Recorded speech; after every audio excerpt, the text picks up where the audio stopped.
प्रधानमंत्री नरेंद्र मोदी ने पत्रकारिता के लिए दिए जाने वाले रामनाथ गोयनका पुरस्कार प्रदान किए। इस मौके पर लोगों को संबोधित करते हुए पीएम ने कहा कि पत्रकारिता की विकास यात्रा आंदोलन से जुड़ी हुई है और लोकतंत्र को मजबूत बनाने में पत्रकारिता की भूमिका बहुत अहम है।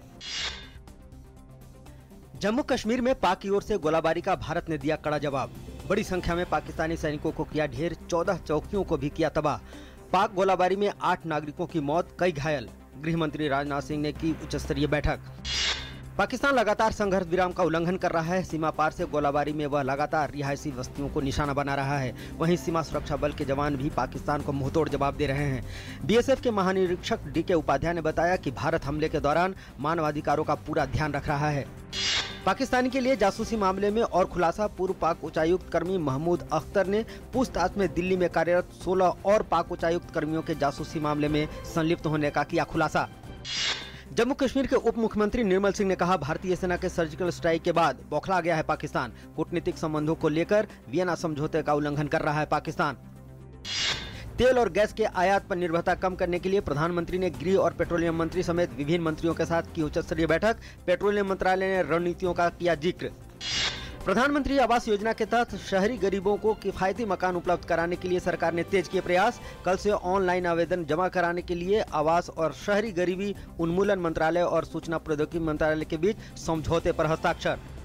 जम्मू कश्मीर में जिस तरह से स्कूलों को निशाना बनाया जा रहा है, उस पर सूचना प्रसारण मंत्री वेंकैया नायडू ने कहा कि ये लोग बच्चों के भविष्य और उनकी उम्मीदों को जला रहे हैं।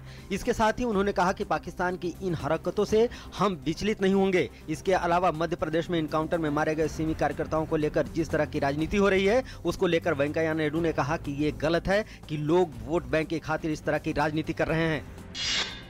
केंद्रीय गृह मंत्री राजनाथ सिंह ने आपदाओं का जोखिम कम करने को लेकर दिल्ली में कल से शुरू हो रहे एशियाई मंत्री स्तरीय सम्मेलन के बारे में मीडिया को जानकारी दी।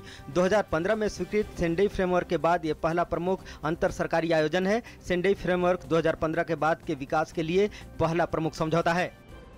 नेपाल की राजधानी काठमांडू में आज राष्ट्रपति प्रणब मुखर्जी को गार्ड ऑफ ऑनर दिया गया। पिछले 18 वर्षों में किसी भारतीय राष्ट्राध्यक्ष की यह पहली नेपाल यात्रा है। हाल ही में स्वच्छता पखवाड़ा के सफल समापन के बाद केंद्रीय कृषि मंत्री राधा मोहन सिंह ने कहा कि इससे लोगों में जागरूकता आई है और सरकार का लगातार प्रयास है कि इस तरह के कार्यक्रमों के जरिए देश को साफ बनाया जा सके। उन्होंने कहा कि मंडियों की सफाई के लिए हर मंडी को 10 लाख रुपए दिए जाएंगे। जापान सरकार की वित्त पोषक एजेंसी JICA ने दिल्ली मेट्रो रेल निगम के साथ अपने सहयोग के तीसरे चरण के बाद भी जारी रखने की उत्सुकता जताई है।